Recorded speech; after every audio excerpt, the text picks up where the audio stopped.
aller vers la thérapie nécessaire pour au moins atténuer les effets néfastes de toutes les activités liées au Kankura.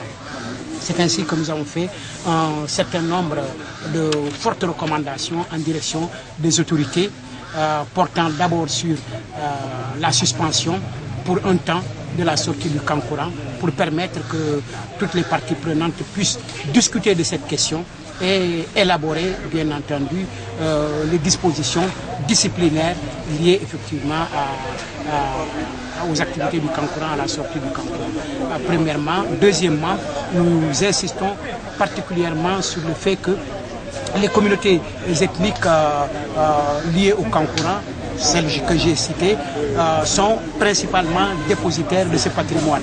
Il est indispensable que désormais elles soient impliquées dans toute initiative liée aux activités portant sur le Kankura.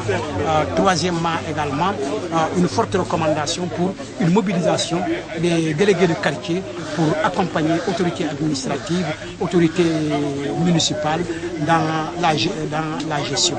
La mise en place aussi d'un comité de gestion. Ce comité de gestion comprend la communauté mandingue, les autres communautés ethniques avec lesquelles on partage ce patrimoine, mais également les autorités administratives, plutôt les services administratifs et municipaux pour désigner des délégués qui vont être membres effectivement de ce grand comité de gestion du Kankura.